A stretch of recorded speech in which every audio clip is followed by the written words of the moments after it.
Christopher Nolan sinema tarihinin en büyük askeri hilesini yani Truva atı sekansını bir zafer marşı olarak değil, askerlerin karanlıkta suyun içinde kendi çişleri, kakaları ve gözyaşlarıyla boğulduğu saf bir klostrofobik ve hayatta kalma dehşeti olarak başlatıyor. Karşımızda zafer kazanan kahramanlar olmayacak bu filmde. Zeus'un yasasını çiğneyip bir şehrin kutsal sunaklarını kana bulayan lanetlenmiş adamlar var tamamen. İşte Nolan'ın binlerce yıllık The Odyssey destanını attığı bu karanlık imza Hollywood'un ve sinema dünyasının tam ortadan ikiye böldü. Filmle alakalı konuşmaya başlamadan önce eğer bu kanala yeni geldiysen arkadaşım öncelikle hoş geldin demek istiyorum ama bu kanalda özellikle bu hikayeyle alakalı benden duyacağın şey genel YouTuber'lardan duyduğun şekilde abi çok inanılmaz filmdi, oha şöyle güzeldi falan şeklinde bir eleştiri olmayacak. En başta buna hazır olmanı istiyorum. Çünkü beni bu kanalda senelerdir tanıyan arkadaşlar çok iyi biliyor ki tarihçiyim. Hazırlıklarımı da tam yaptım. Sadece filmi izlemedim. Kitap zaten benim en son yanlış hatırlamıyorsam üniversite döneminde okuduğum bir kitaptı. Tekrardan aldım. Bugün tekrardan göz gezdirdim. Yetmedi. 1997 yapımı The Odyssey dizisini totalde birleştirildiğinde o da bir 3 saat falan ediyor. Oturdum bir de onu da izledim. Yani biraz tekrardan bir şeyleri sindirerek tamamen böyle hype trenine veya popüler kültür gazına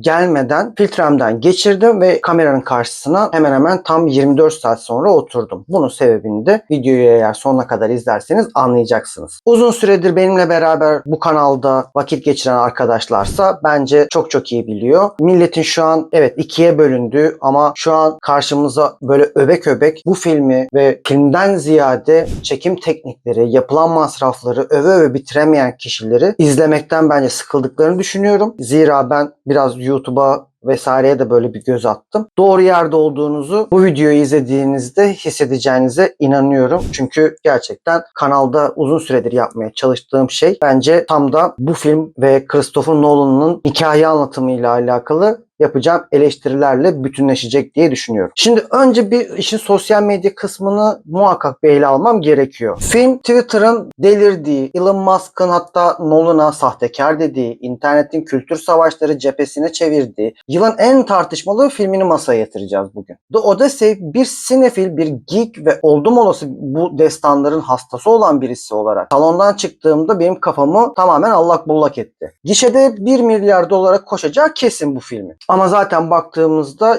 700 milyonlukta bir harcamamız söz konusu. Ama tabii beni ilk etapta kafa karışıklığına sürükleyen kısım Nolan'ın en deha işi bu mu yoksa kurgu odasında kendi formüllerinde boğulduğu bir hayal kırıklığı mı? Bu iki soruydu açıkçası. Bugün kimsenin bence cesaret edemediği o derin analizi birlikte yapmaya çalışacağız. Orijinal destandan kopan gizemleri, saklanan alt metinleri ve filmin içindeki o inanılmaz aura savaşlarını tek tek ele almaya özen göstereceğim. Önce şu, benim de ilk fragmanlar, cast açıklanmaları vesairelerle beraber interneti de yine ilk ikiye bölen kısım olan cast seçimiyle alakalı ve şu race swapping muhabbetiyle alakalı konuşmazsak olmaz. Zira film başlar başlamaz Travis Scott'la karşılaşıyoruz. Oradan zaten bir hayda dedirttiriyor ama. Lupita Nyong'un Truvalı Helen olarak seçilmesi biliyorsunuz, hatırlıyorsunuz. Burada da konuştuk. Sosyal medyayı patlattı. Abi tamam, kadın filmde topu topu 2 dakika görünüyor. Evet tamam, hikayede de çok kritik bir kişiyi bize gösteriyor. Ya, bu film Truva'yı bize tamamen anlatmıyor. Yani İlyada destanı ile alakalı bir film değil. Ama tabii ki flashbacklerle ya da hikayenin zaten bağlantılı olmasından kaynaklı göndermeleri oluyor. Fakat bu 2 dakikalık kısımlar dahi insanda tam böyle hikayeye giriyorum, aman Allah'ım ortamlar, mekanlar, çekim kalitesi vesaire çok iyi dedirtiyor insanı ki ben IMAX'te bile izleyemedim, yani siz düşünün. Ona rağmen izlemiş olduğum perdenin görüntü kalitesi uzun süredir izlediğim çoğu sinema filmine nazaran iyiydi. Hatta ışığı da bence olurundan daha fazla açmışlardı. Bu hoşuma gitmişti. Ama şimdi bu 2 dakikalık karakter diyoruz Lupita abla ile alakalı. Lakin bir övme, bir propaganda durumumuz söz konusu film içerisinde. Neden bahsetmeye çalışıyorum? Yani Truvalı Helen olarak karşımıza çıkıyor. Hatta böyle paça da yemiş ablamız vesaire. Tamam, hani güzelliğine zeval gelmiş savaş bittikten sonra. Eyvallah. Ama orada bir böyle direktman işte uğruna savaşlar başlatılan, uğruna Truva'nın düştüğü kadın falan diye tekrardan bir vurgulanıyor. Yani göstergeç yapılıp üstüne sünger çekilse o race swap kısmı bizi bence bu kadar etkilemeyecek. Ama bir de üstüne böyle metiyeler düzülmesi falan fistan. Zaten karakteri bildiğimizden de kaynaklı bizde otomatikman şu algıyı yaratıyor. Abi tamam, niye bu kadar yüzüme vuruyorsun? Dolayısıyla bence Jupiter yanlış bir tercihti. Filmde de bize filmin içine girmemizi, hikayeye bodoslama dalmamıza ya da daldıktan sonra sürüklenmemize müsaade etmeyen ana karakterdi. Vallahi kimse kusura bakmasın. Keza Elliot Page de yine o da şu an hala daha sosyal medyayı inanılmaz derecede meşgul ediyor. Kendisiyle alakalı yapılan editler bazen haddini aşıyor. Katılıyorum. Ama burada insanların baştaki en büyük tepkisi Aşil'i oynayacak olmasıydı. Aşil'i oynamamış, çok şükür. Zaten film açılır açılmaz Travis Scott'ı görüyoruz. Sonrasında zaten Elliot Page'i görüyoruz. Elliot zaten işte Truva Atı sahnesiyle beraber karşımıza çıkıyor. Orada hemen böğrüne silahı yiyor. Sonrasında zaten filmde tekrardan böyle ufak ufak sahnelerle karşımıza çıkıyor. O yüzden bu kadar benim gözümde sırıtmadı. Ama kadının ya da işte güncel haliyle adamın diyeyim cinsiyet geçmişini de belki bildiğimizden kaynaklı bilemiyorum. Truva Savaşı'nda var olmuş bir erkeği canlandırıyor olması, hatta bir de flashback'le yine çocukluğunda bir erkek çocuğu tarafından oynanıyor olması, ulan bence o çocuk da zorbalığa uğrayacak. Yani lan büyüyünce trans mı olur falan gibi maalesef. Bu tarz şeylere her ne kadar kendime alışık hissediyor olsam da oyuncu tercihi kısmıyla beraber beni ister istemez üzüyor. Şimdi bence asıl konuşmamız gereken şey ne biliyor musunuz arkadaşlar? Hollywood'un o kör göze parmak sokan modern kast hastalığı. Filmde bir tane bile ya da yok denecek kadar az seviyede Yunan oyuncu var. Şimdi oturup tekrardan böyle bir baştan sona IMDb'den kasta bakmamız gerekiyor ama ana karakterler içerisinde Yunan kökenli herhangi birisine rastlamıyoruz. Tabii bu ilk defa yapılan bir hata değil. Bilenler biliyordur. Mesela Clash of Titans filmi döneminde de çok böyle bir İngiliz aksanıyla oyunculuk sergilenmişti.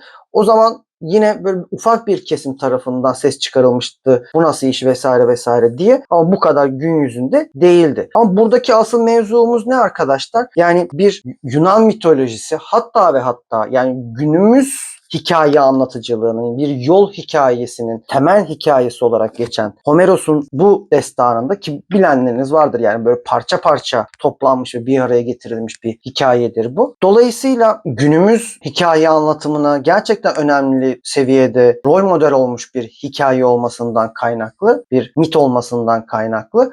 Dolayısıyla insanlar ekstra bir dikkat kabartıyor. Bir de işin içerisinde kas seçimiyle alakalı yapılan tercihlerin dikkat çekici olması ve eleştiriye açık olması eleştiri düzeylerini zaman ilerledikçe çok daha üst seviyeye çıkarıyor. Şimdi mesela şuna da değineceğim. Evet tamam, kas kısmıyla alakalı Yunan oyuncular yoktu veya aksan noktasında hani İngilizce konuşuyor olsalar dahi bir tık böyle aksan yapmaya vesaire kimse özenmemiş. Bu bir noktada belki kabul edilebilir. Fakat benim asıl takıldığım şey bu estetik algısıyla alakalı. Şimdi karşımızda Tunç Çağı'nın tozunu, toprağını, kanını yutmuş karakterler olması gerekiyor. Ekranda klinikten yeni çıkmış gibi duran estetikli yüzler, pürüzsüz atlar görüyoruz maalesef. Bu durum o dönemin ilkel ve mitolojik aurasını direkt manzedeliyor. Şimdi Travis Scott filmin açılışında ilk görünen yüz. Bunu biraz önce de söyledim. Bir dakika boyunca ekranda böyle zikir çeker havasıyla bir takım hareketler yapıyor. Ama bunu rol yaparak beceremiyor. İnanılmaz derecede dikkat dağıtıcı bir şekilde yapıyor. Valla mesela Tom Holland'la alakalı genel kitlenin beğendiğini görüyorum.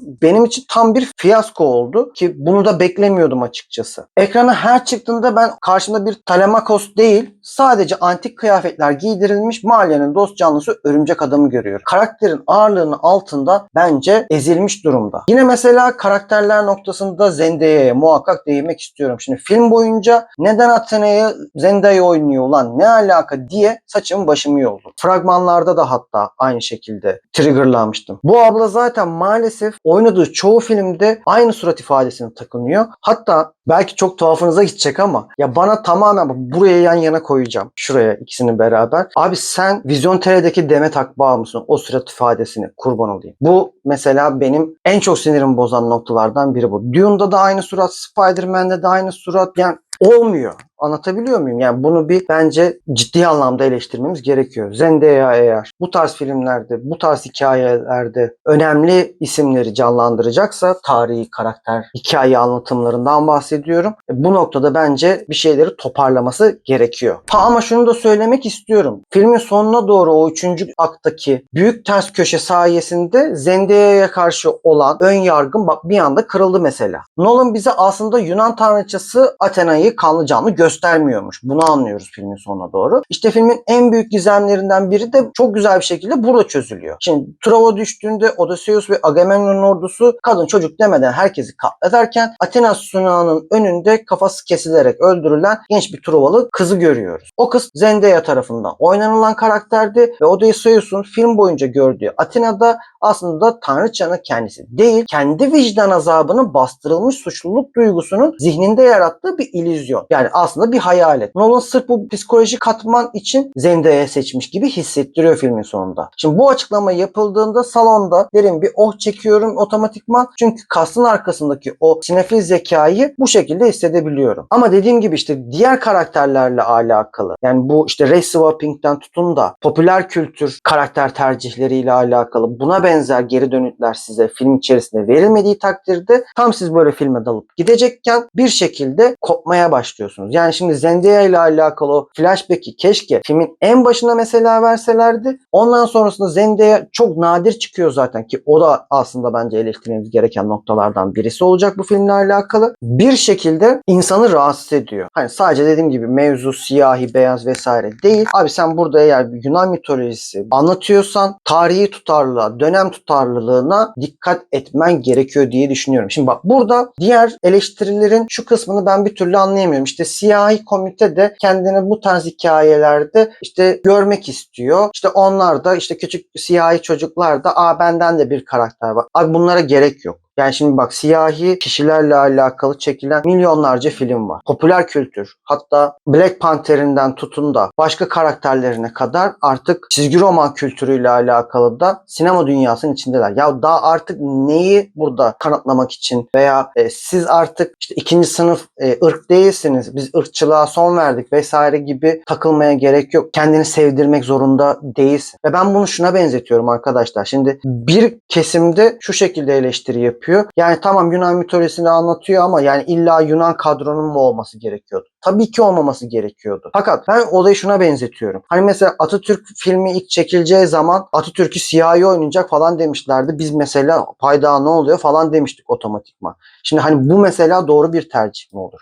Ya da işte Malcolm X'in veya Nelson Mandela'nın hayatını anlattığımızda safkan beyaz bir insanın o karakteri canlandırdığını hayal etmeye çalışır. Ya da mesela Türk kültüründen, mitolojisinden bir hikaye anlatmayı düşündüğümüzü varsayalım. Yani mesela bir Büyük Hun İmparatorluğu'yla alakalı hikayeyi anlatacağız. İşte Metehan olacak hikayede. Metehan'ı Çinli oynuyor. Yanındaki savaşçı adamların içinde Zencisi var, Avrupalısı var vesaire. Ya şimdi bu bizi o dönemle alakalı izlediğimiz bir filmde ya da örnek veriyorum işte Türeyş Destanı veya Ergenekon Destanı ile alakalı bir şey izlediğimizde hani biliyorsunuz bu Türk kültürüyle alakalı mitolojiler olduğundan bundan örnek veriyorum. İşin içinde işte siyahi görsek, Avrupalı görsek veya Kızılderili görsek aga ne oluyor demez miyiz? Şimdi otomatikman bu destanda da buna dikkat edilmesi bence önem teşkil ediyor. Hatta eğer sen gerçekten anlatmış olduğun hikayeye insanların cumburlop diye dalabilmesini ve 3 saatlik film sonunda da abi ben ne izledim wow falan diye böyle büyülenmiş bir şekilde çıkmasını istiyorsan bu spekülasyonlara mal vermemen gerekiyor. Nolan'ın yapmış olduğu bence en kritik ve en büyük hata ama aynı zamanda düşüneceğim şu, bence bunu bilerek de yapıyor. Dolayısıyla bu tartışmalardan daha fazla filmin reklam alacağını, ki dünyanın parası harcanmasına rağmen reklamlar, hani reklamın iyisi kötüsü olmaz kafasıyla ilerleyip insanlarda ulan kim neden bu kadar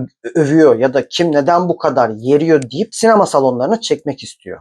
Tabii mesela filmle alakalı şuna da değinmeden geçemeyeceğim. Şimdi filmin hikaye anlatımından veya karakterlerinden ziyade herkes işte IMAX kameralarıyla çekildi. İşte bir ilki başardı. Devasa kameralara kutular yaptılar. Oyuncular birbirlerine aynayla bakmak zorunda kaldı. İşte pratik efektler kullanıldı. CGI'ye minimum derecede yer verildi falan fistan. Yani ama Şimdi burada arkadaşlar bakın bahsetmiş olduğumuz şey hani dün yazılmış bir destan değil. Binlerce yıl öncesinin hikaye anlatımından bahsediyoruz. Ya bunu zaten batırmak çok kolay bir şey olmaması gerekiyor. Anlatabiliyor muyum? Sıfırdan yazılan bir senaryo olsa mantık hataları vesaireleri baştan sona ararız. Ama zaten daha önceden uyarlamaları tiyatro, müzikal, dizi, film vesaire noktasında yapılmış bir çalışmayı sadece bir üst seviyeye çekmeye çalışabilir Nolan. Dolayısıyla o da bunu hem sansasyonlarla hem de teknoloji kısmıyla bir takım açıklar kapatarak sanki engellemeye çalışıyor. Hani yapmış olduğu başarının beyaz perdedeki sonucun değil yapım süreciyle alakalı olduğunu sanki bizlere inandırmak istiyormuş gibi düşünüyorum. Bir de bence asıl yine eleştirmemiz gereken nokta bu. Abi sen eğer gerçekten bu kadar işte yüksek çözünürlüklü, şöyle kameralar, böyle perdeler vesaire düşüncesiyle bu filmleri yapıyorsan yine kas seçimine inanılmaz dikkat etmen gerekiyor bence. Çünkü abi bütün detaylar gözün önünde patlıyor. Hani en başta da söylediğim gibi yani kadınların suratındaki o dolgular, estetikler vesaireler kabak gibi gözüküyor ki bak tekrar söylüyorum ben IMAX'te dahi izlemedim filmi. Hani o dünyada sadece 40 tane olan salonda bunu izleyen film bence bundan çok çok daha fazla etkilenecek ya da dijital IMAX'te bunu izleyen insanlar yine daha fazla maruz kalacak. Bu da dediğim gibi zaten insanı yine filmden koparıyor maalesef. Şimdi biraz nostalji yapalım ve işin geek boyutuna da geçelim istiyorum. Şimdi çoğumuz bu hikayeyi eğer 90'lar gençleriyseniz benim gibi 97 yapımı o efsanevi The Odyssey dizisiyle beraber sevdik. Orada Armand Asante'nin canlandırdığı Odysseus tanrılara meydan okuyan ama günün sonunda o mitolojik şiirselliği koruyan bir kahramandı. O dizide diyaloglar adeta birer nehir gibi akar ve Yüzüklerin Efendisi tadında epik bir estetik sunardı. Nolan ise bu şiirselliği mesela tamamen çöpe atmış durumda. Karakterler modern bir dille konuşuyor. Birbirlerine daddy daddy they are coming gibi falan böyle bağırıyorlar. Bu modern dil başta kulağa çok tırmalıyor ama sahnelerin yoğunluğuna girdikçe yavaş yavaş alışabiliyorsunuz. Ama dediğim gibi ilk etapta ciddi anlamda yoruyor. Gelelim peki orijinal Homeros destanından tam olarak nerede kopuyoruz? Biraz da bence bundan konuşalım. En büyük darbe canavarlara vurulmuş. Net. Bir canavar hayranı olarak silah sahnesini mesela dört gözle bekledim. Ama Nolan tamamen CGI bir silah tasarlamış ve yaratık ekranda neredeyse hiç görünmüyor. Keza Kalipso'nun adasındaki o koca süreç. Homeros destanında yıllar süren o tutkulu esaret ve aşk filmde Charlize Theron'un Odysseus'u havadan bir replikle sana aşık oldum Odyssey deyip geçmesiyle tamamen bir ekspozisyon çöplüğüne dönüştürülüyor. Nolan göstermek yerine anlatmayı seçmiş. Bu da hikayenin o görkemli mitolojik ağırlığını fazlasıyla zedelemiş. Fakat öyle bir nokta var ki bakın bu kısmın hatta bu iki kısmın hakkını yiyemem. Yiyen adam da karşısında beni durur. Birinci kısım şu. Öyle bir Kiklop ya da işte Latince ismiyle Cyclop diyeyim. Öyle bir sahnesi var ki hayatımda ben böyle bir şey görmedim. İnternette bu bir korku filmi mi diye abartanlara bakmayın. Safkan korku değil ama acayip tekinsiz. Cyclop o devasa cüssesiyle çıkardığı sesler ve hareket etme biçimiyle bana direktman bu SCP evrenindeki Shaiga'yı yani SCP-096'yı hatırlattı mesela. Tıpkı o anomaliler gibi mutant ve rahatsız edici bir anatomiyle hareket ediyor. Vallahi Nolan burada bence tam bir gövde gösterisi yapmış. Sadece bu sahne üzerine ayrı bir video çekmeyi de planlıyorum. Eğer bununla alakalı da siz de video bekliyorsanız lütfen yorumlarda bana iletin. O derece derin bir SCP aurası var orada. Ki esasında orijinal hikayeye göre baktığımızda da çok çok daha farklı hale getirilmiş. Yani aralarındaki o diyalog mesela ortadan kaldırılmış. Normalde bilenleriniz vardır. Hikayenin içerisinde bayağı bildiğin direktman karşılıklı olarak konuşuyorlar. Hatta Cyclops'u sarhoş ediyorlar. Sarhoş ettikten sonra gözünü alıyorlar. Burada resmen birkaç gün geçiriyorlar içeride. Tam o esnada inanın saatim tarafından bana stres seviyesi yüksek diye bildirim geldi ki gerçekten beni o kadar gerdi o kısım. Bence kusursuzdu. Çok güzel anlatılmıştı ve insan işte o noktadan sonra filmle alakalı beklentisini bir tık daha arttırmaya başlıyor da diyebilirim. Gelelim bir de ikinci kısma. Kirke'nin Cersei Adası'ndaki o beden korkusu yani body horror sekansı da bence ikinci noktasında filmin cabası haline geliyor. Nolan'ın kariyerinde ilk kez bu kadar cesur bir gore ve beden deformasyonu göstermesi işte bu bence kesinlikle büyüleyiciydi. Hani orada insanların Odysseus'un askerlerinin duramaması, kadın o esnada suratlarını şekillendirmesi vesaire abi gerçekten insanın tüylerini diken diken ediyor. Ama yine orijinal hikayede bilenler biliyordur. Bu şekilde tasvir edilen bir nokta değil. Hatta bayağı savaşçılar kurtarıldıktan sonra gününü gün ediyor falan orada. Ama burada yine topuk spor direktman adadan kaçma durumu söz konusu oluyor. Şimdi gelelim bence filmi kurtarıcı aktörüne ve onun oyunculuğuna. Robert Pattinson'dan bahsediyorum. Valla adam tam bir lağım faresi film esnasında. Tam bir zavallı pislik gibi oynamış kaliplerden birini. Sırf Penelope'nin, ki Anne Hathaway bu rolde filmin en iyi dramatik performanslarını veriyor. Yakın zoom'la beraber dolguları ve botoksları gözükmediği takdirde tahtına konmak için sarayda yiyip içen onursuz bir asalığı muazzam canlandırmış. İzlerken gebermesini dört gözle bekliyorsunuz. Ve gelelim Matt Damon'a. Abi adam başta yine ön yargılarımın olduğu karakterlerden birisiydi. Bir tarafım bu adam eve dönüş hikayelerinde hep oynadı. Bir şekilde becerir diyordu ama bir tarafım da abi yine Matt Damon, salın artık şu adamı diyordu. Fakat filmi izledikten sonra şunu söyleyebilirim ki adam resmen fiziksel olarak yırtıcı bir Yunan tanrısına dönüşmüş. Filmin 3. aktında Nolan ve Matt Damon kameraya karşı resmen aura farming yapıyorlar. Yani saf bir karizma hasadı söz konusu. Odysseus'un saraya dilenci kılığında girmesi, o soylular onunla dalga geçerken kimsenin kaldıramadığı o meşhur yayı torun çekici gibi kavrayıp o oku attığı an mesela Robert Pattinson'ın altına sıçtı. Tüm salonun donup kaldı. İşte o an film orada zirvesini çok güzel yapıyor. Odysseus'un orada resmen bir John Wick'e, bir Oliver Queen'e dönüşünü izliyoruz. Matt Damon tek başına içeride 50-60 adamı doğrarken Malkoçoğlu edasında kenarda bir adamı 30 dakikada öldüremeyen ezik Tom Holland'ı görünce sinir krizi de geçiriyoruz tabii. O apayrı bir konu. Ama aksiyon koreografisi ve o tempo bence gerçekten inanılmaz bir noktaydı. Yine bence övmem gereken noktalardan birisi de şu. Misafirperverlik yasasına çok güzel değinilmiş. Destanın görünmez hukuki altyapısını oluşturur bu. Merkezi bir devlet otoritesinin olmadığı Akdeniz coğrafyasında ticaret ve diplomasi tamamen bu ahlaki kurala dayanıyor. Yani bizdeki örf, adet, gelenek, görenek hesabı diyebiliriz. Yabancıyı tanrı misafiri olarak kabul edip doyurmak, ardından kim olduğunu sormak Akdeniz'deki hayatta kalma ağının temelini oluşturuyordu. Destandaki iyi ve kötü toplumlar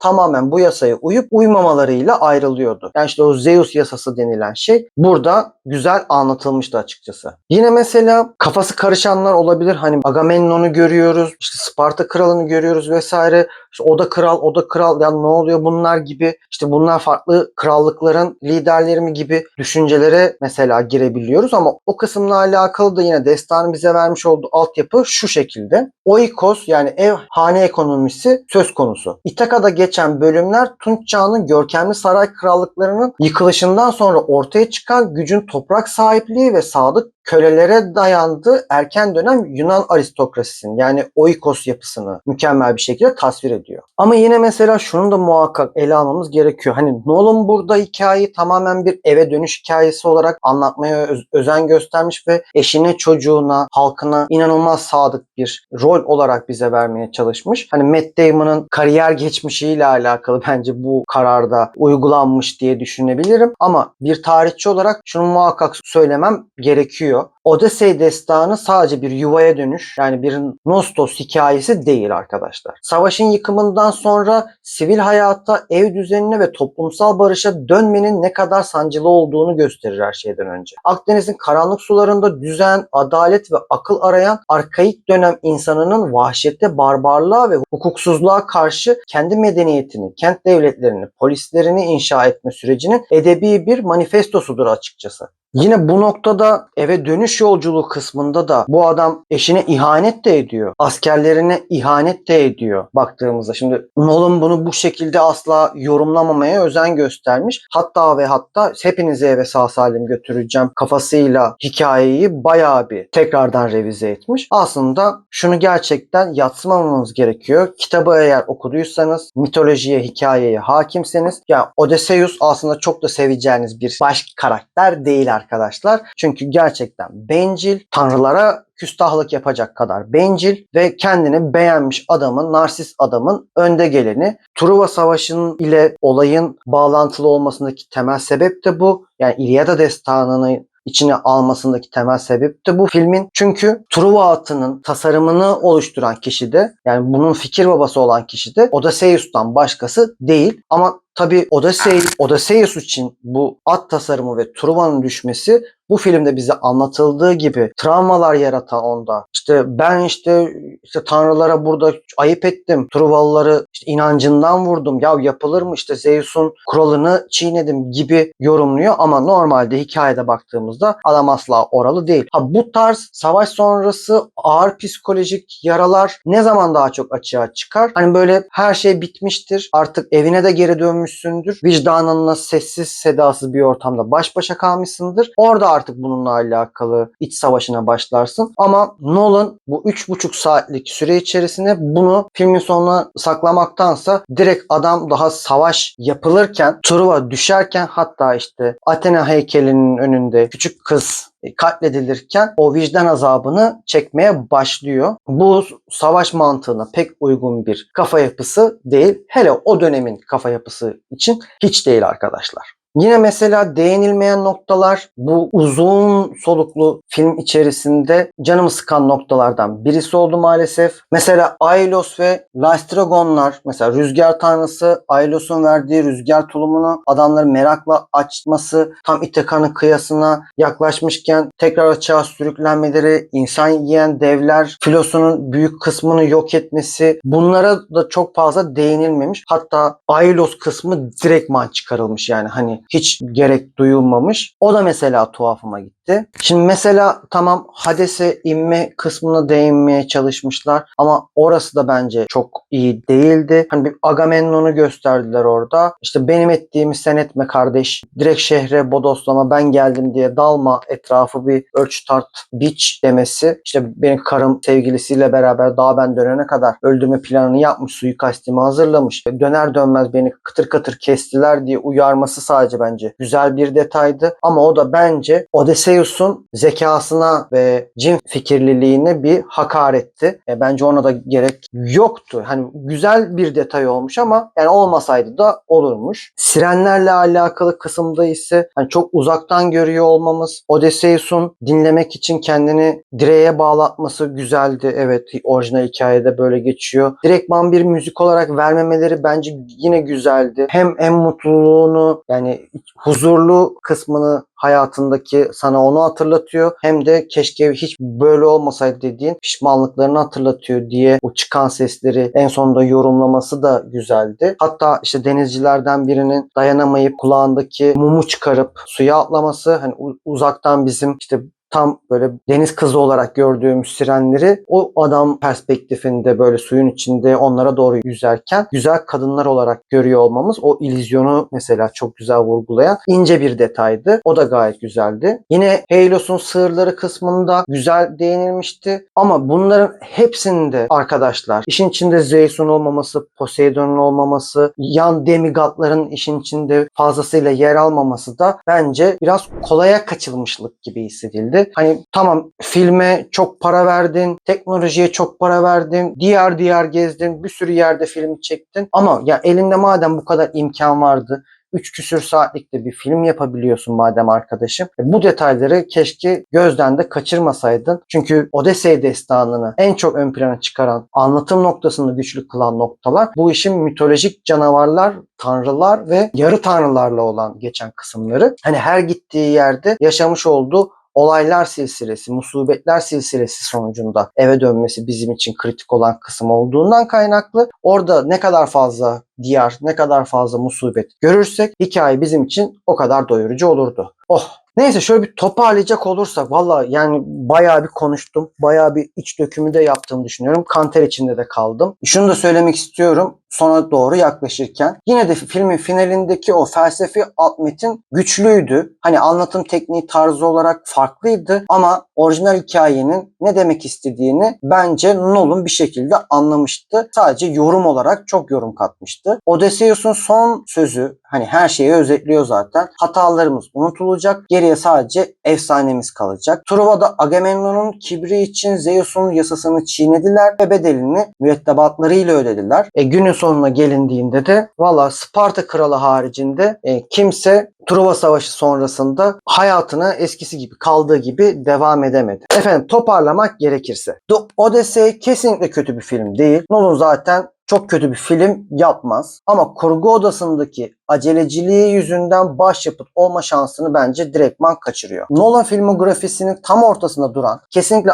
IMAX'te denenmesi gereken vahşi bir epik yapım. Bunu çok iyi anlıyorum. Ama bu film mesela bir Interstellar veya bir The Dark Knight seviyesine çıkamayacak. Çünkü Nolan'ın son dönemdeki filmlerinde, özellikle Oppenheimer filminde de gördüğümüz gibi, kronik bir hastalığı var. Zamanda lineer olmayan kurgu yapacağım ve koca hikayeyi 3 saate sığdıracağım diye filmin duygusal yükü zaman zaman yok oluyor. Odysseus'un eve dönüş yolculuğu o kadar hızlı geçiyor ki eve vardığındaki o büyük kavuşmasının trajik etkisini tam olarak hissedemiyoruz. Agamemnon'un karısı tarafından öldürülüşü bile pat diye böyle bir anda diyalogla üstümüze fırlatılıyor. Nolan bize harika bir zirve noktası izletiyor ama aralarındaki bağlar kopuk ve mekaniklik kalıyor. Efendim, siz ne düşünüyorsunuz filmle alakalı? Çok mu boydan girdim yoksa haklı mı görüyorsunuz? Gelin aşağıda filmle alakalı derinlemesine tartışalım. Cyclops sahnesinde siz de o SCP tekinsizliğini hissettiniz mi? Kas seçimleri sizce de filmin atmosferini bozmuş muydu? Bunları yorumlarda konuşmayı çok isterim. Hollywood'u adım adım ele geçirdiğimiz bu yolda orduyu büyütmeye de devam etmek istiyorum. Bu tarz derin film teorileri ve analizlerini konuştuğumuz, izledim, inceledim, ifşa ettim oynatma listesinden de diğer incelemelerime de bakmanızı isterim. Bir sonraki videoda görüşene kadar kendinize çok ama çok iyi bakın. Hoşça kalın.